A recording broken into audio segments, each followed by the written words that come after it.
Bonsoir à tous, je suis Diego Francisco de Paula et bienvenue à votre émission de votre journal V1.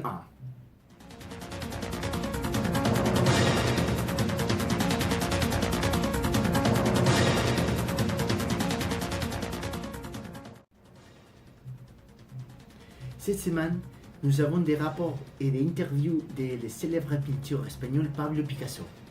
Pour commencer, notre journaliste Carolina, c'est avec Magali, qui est une spécialiste de Picasso. Attention.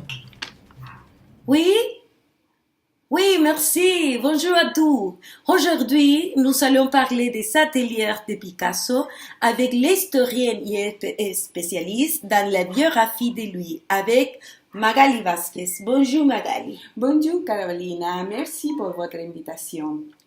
Et quels étaient les ateliers au début de la carrière de Picasso en France? Il va me nommer les trois importants ateliers de Picasso, comme est Boulevard Les Clichy. Il habitait dans les périodes bleus de sa carrière. Le deuxième atelier est Bateau Les Voies. Picasso s'installe définitivement à Paris. Le troisième atelier est les Rue Chauchat. Il est resté moins 3 ans. Et quel était le plus important? Aussi, je veux dire les trois plus importants, comme est le monologue. Il avait su avec Olga 1917. Le deuxième atelier, les rues de Saint-Agustin, c'est ici Picasso peint Guernica. Le troisième est le Valais. Picasso a l'atelier du format dans la même ville.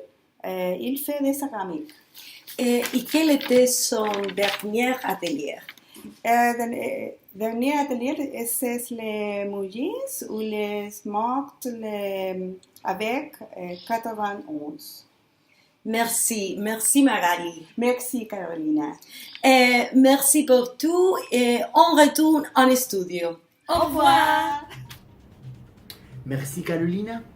Pour continuer, Sophie parlera des plus célèbres œuvres de Picasso, parmi lesquelles les Demoiselles d'Avignon, La Danse et les Guernica.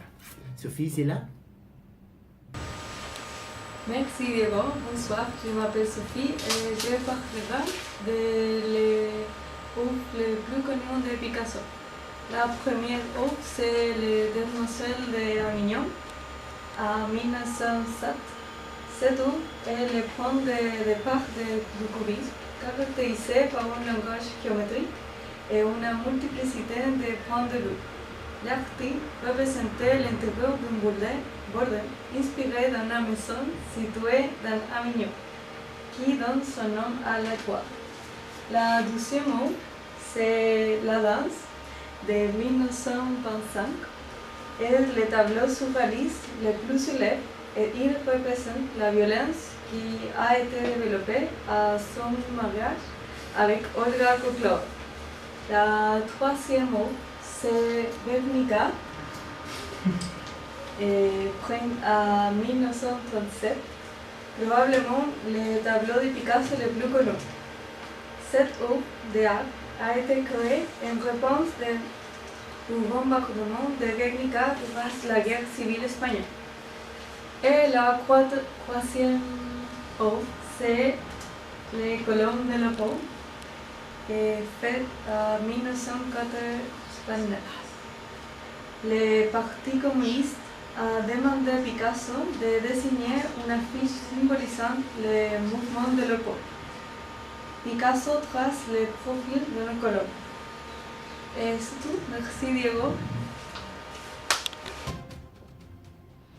Merci Sophie. Notre journaliste Ignacio nous fait l'invitation à la nouvelle exposition de Picasso, la Picassomania. On écoute attentivement s'il vous plaît. Sera que vous pouvez aller les voir, cette exposition? Bonjour à tous, je vous invite à aller à le Grand Palais de Paris où se présente la nouvelle exposition de Picassomania. En plus de présenter un certain d'œuvres, l'artiste n'a jamais exposé. L'exposition présente 400 œuvres d'artistes des années 60 à aujourd'hui qui ont été inspirées par Pablo Picasso. À bientôt. Si vous questionnez quelle était la relation entre Picasso et la politique, ce qui était l'incidence, Samuel a mené une étude sur cette relation. S'il vous plaît, Samuel. Pour un homme comme Picasso, l'activité politique n'était pas étrange à sa vie. Picasso rejoint le Parti communiste dans les années 40 en France, pendant l'occupation allemande. Il a fait d'activisme politique avec l'outil qui était la meilleure utilisation sage, l'art. Dans ce célèbre ouvrage, Guernica, l'artiste exposait une sensibilité sociale et politique profonde. Inspiré par le bombardement de cette ville, peindre une image en noir et blanc, pleine de symbolisme. Par exemple, nous voyons un taureau représentant la brutalité humaine. Sous le taureau, une mère pleure son fils mort. Nous pouvons également voir un cheval blessé comme un symbole de tous les innocents blessés. Une maison info nous rappelle la destruction des Beaux-Arts. Un homme implorait le ciel pour mettre fin au bombardement.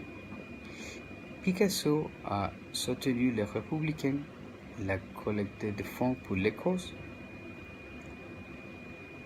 Ils sont reçus parfois un exil politique vivant en France jusqu'à la fin de ce jour. Merci Samuel. Pour continuer, de toutes les œuvres de Picasso, qui était la première dans laquelle il a utilisé la technique de l'égoïsme? Arnaldo de Remedio en parlera de cela. Merci Arnaldo. Salut mes amis, je m'appelle Arnaldo de los Remedios et je parlerai de l'égoïsme de Pablo Picasso. À côté de moi, vous pourrez voir la première peinture de Pablo Picasso dans l'égoïsme qui s'appelle La Mademoiselle d'Avignon. L'égoïsme de Pablo Picasso essaie d'utiliser toutes les dimensions d'un objet. Vous pourrez voir la troisième dimension d'un objet dans la peinture, mais vous pourrez voir aussi la quatrième dimension d'un objet, c'est le temps. Vous pourrez voir l'objet dans la matin, dans l'après-midi, quand c'est vieil et quand c'est jeune. Bon, le néoclassicisme de Pablo Picasso commence après quand naît sa première fille et il fait ce type de peinture que c'est très connu dans le siècle XX pour uniquement prendre un peu plus de l'argent parce que sa famille commence à faire numéro. Et il fait aussi un propre style de peinture, un style qui utilise beaucoup de volume, beaucoup de lumière, et il finit ce type d'œuvre avec cet ado peinture qu'il ne finit pas. D'accord, au revoir. Picasso a gagné, après tout le long de sa carrière artistique, Grim nous informera ce que cette prise en était. Grim, s'il vous plaît. Merci Diego. Est-ce que tu penses que Picasso gagnait beaucoup de prix pendant sa vie? Non, non, non, n'est pas vrai. Picasso n'a pas gagné de nombreux prix pendant sa vie. Il seul gagnait un prix, s'appelle Lénine, prix de la paix, en 1962. C'est tout. Je vous remercie pour votre attention. Pour demain.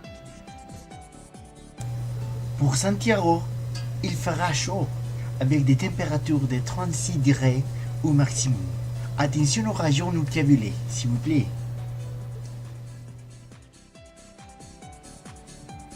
Je vous remercie beaucoup pour votre performance. À bientôt. Bonsoir.